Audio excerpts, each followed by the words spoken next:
All right, so we're rolling into the year 2020, and one of the laptop trends that we've seen over the past few years is that high-performance devices are getting thinner and lighter and just more portable, which is great. I think that's what people have been wanting, so it's great that laptop manufacturers and technology has allowed us to make these relatively portable devices, yet still retaining great performance out of them. But there are still a lot of companies out there that make these big, like super thick desktop replacement thick boy devices. So companies like Acer, Asus, MSI, and this is the one made by Gigabyte. This is the Aorus 17. These are significantly bigger than like a regular laptop. I say regular, but just like the kind of trendy thin and light performance machines. And these tend to be better performing than thin and light devices.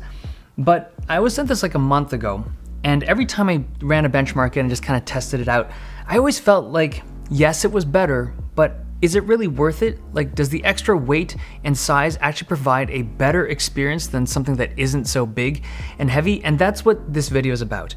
So to give this some context, I guess we'll talk about this laptop real briefly. There's two things in the Aorus 17 that make it unique. The first is the keyboard. It's one of the better, maybe even the best mechanical keyboard I've seen in a laptop, and in order to implement a keyboard like this, you do need a device that's relatively thick. And the other thing that makes this device special is its performance. It is a very, very powerful laptop. In fact, this is the best performing laptop that I've tested this year, except for that weird Alienware Area 51 that used desktop components inside a laptop chassis. But when it comes to just regular laptop components, this is the fastest one I've seen this year. So the keyboard is definitely unique. I've tried a lot of the mechanical keyboards that are available on laptops, and the vast majority of them are cool and they're like kind of fun to play with and fun to try, but none of them really stuck out as being a keyboard that I would actually want in my personal device. This one is different. I really like how the keys feel and how it types, but you have to get used to how the entire keyboard is sunken in a little bit. So if you look at how the keys sit relative to the palm rest, the whole keyboard is sunken in like a traditional laptop keyboard. And they have to do this so that the keys don't punch into the screen when you've closed the lid. And I feel like this positioning takes away from that mechanical keyboard feel. But the overall keyboard is clicky and has a good tactile response when you press the keys. In terms of performance, so this machine is running the 9980HK, which is unlocked, and the RTX 2080. It is incredibly powerful. Now, to achieve that kind of performance, I had to set this computer to the max possible settings and the max possible performance, and the fans have to be cranked up to this. It is very loud, to the point where if you're playing games, you actually have to have your headphones like slightly louder than normal to drown out the fan noise. Now, you don't have to play your games and you don't have to have the system at that kind of fan noise, but that's what it takes to get the most out of this particular laptop. So this kind of fan noise is not unique to the Aorus 17. A lot of the thick boy performance laptops with overclockable CPUs and really powerful GPUs require really loud fans to hit that kind of performance. And it just begs the question of, is it worth it? Like, are the gains that you get building a system like this or purchasing a system like this really worth it over something that's just much more modest? And I actually think that these big boy laptops are starting to become not really worth their investment. Like, these things are twice as loud, maybe even 3 times as loud, and they're twice as thick, and you're certainly not getting double the performance of something that's a lot thinner and lighter.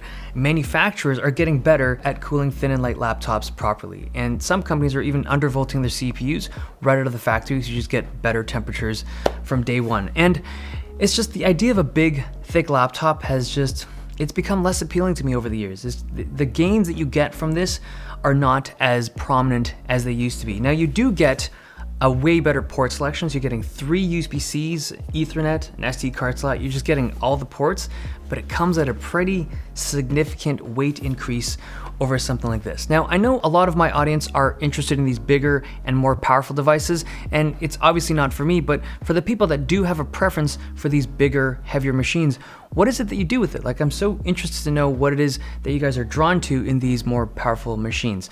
Okay, the screen, it's a 17-inch screen. It is dimmer than some of the other 17-inch screens we've seen on this channel, but it is more color accurate if that's important to you. But it's still a 1080p screen, so which ties into the whole thing about performance. Like, these are still 1080p screens I don't feel like the extra kick and performance that these systems provide really translates that nicely in terms of just actual performance in games, unless you're someone that plays like graphically intense open world games like Witcher 3. The internals are easy to get to. You have access to your 2 RAM slots, your 3 drives, your Wi-Fi card, and you can see the battery that gives a roughly 4-hour battery life, which is not great, but in a system of this size and this caliber, it's kind of expected.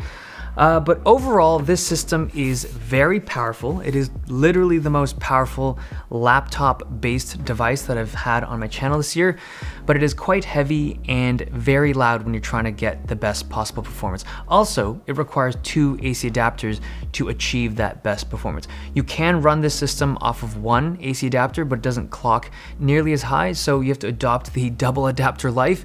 But my advice is that if you're interested in these big, thick boy laptops, check out these thinner ones first, and you just get like 85% of the performance for like half the weight. So yeah, just be aware of what the market is like if you're interested in the big guys. All right, hope you guys enjoyed this video. Thumbs if you liked it, subs if you loved it. See you guys next time.